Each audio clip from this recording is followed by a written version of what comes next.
Mr. Murali Pillai.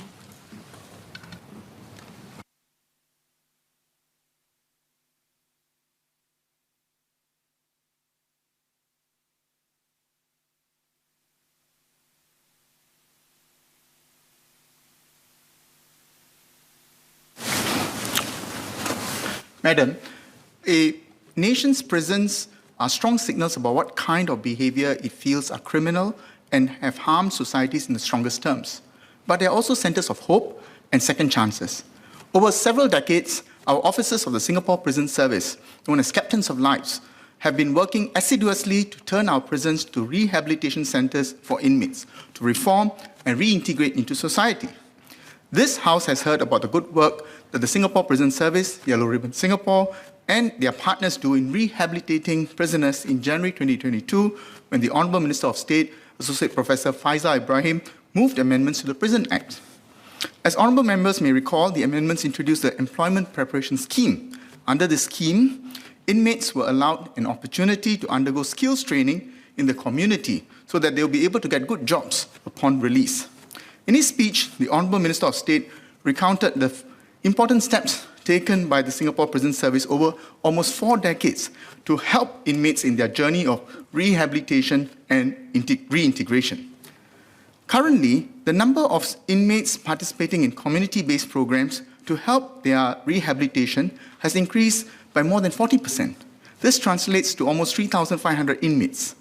An impressive 90% of these inmates successfully complete the programs too.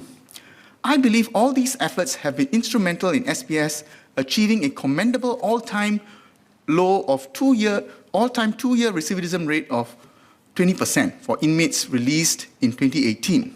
The 5-year recidivism rate remains stable. These rates are among the lowest in the world, with only a few countries such as Norway doing better than Singapore. The question arises as to what more should be done to help our inmates reform and lower recidivism even further. 1 in 5 slipping back into a life of crime is still one too many. Over time, our prison population is gradually reducing. This is a good sign. From my own calculations, I worked out the Singapore prison population rate as at 2020 to be 163 per 100,000. This compares to 212 per 100,000 across the causeway in Malaysia. But however, there are states with lower figures than ours. I cite 3.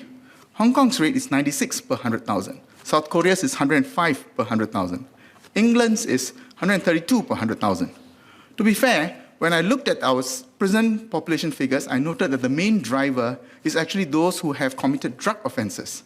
Almost 70% of our penal inmate population consists of drug offenders. We have an uncompromising stance on drugs that allowed us to have one of the lowest rates of drug abuse in the world, about 30 opiate abusers per 100,000 compared to 600 per 100,000 in the US. Although this tough stance means that more people will be jailed or detained in DRCs, I support this as our way to deal with this scourge. It seems to me, therefore, to lower recidivism in a more decisive way, we'll have to focus even more on the rehabilitation and aftercare programs for these drug offenders. This is obviously not easy, but we are fortunate in Singapore that SPS, Central Narcotics Bureau, and its partners have been doing excellent work on this front for a long time. One suggestion I have is to carefully monitor the company that the drug offenders keep during the time that they are subject to drug supervision orders. I came across a case of an ex-inmate who, when reporting for urine tests, reconnected with old friends who were also reporting for urine tests and thereafter started committing crime together. It sounds perhaps too much like a surveillance state to require that we keep tabs on who such supervisees meet or constrain them from mixing around with more hardened offenders.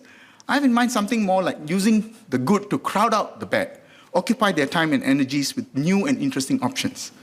Motivating inmates, providing them the structural and emotional support to reform from within themselves, giving them opportunities to learn new skills and acquire knowledge, and placing them in decent jobs, and helping them reintegrate into their families and societies are important steps to lower recidivism amongst our inmates.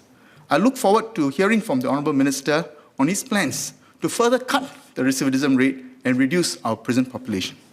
Thank you.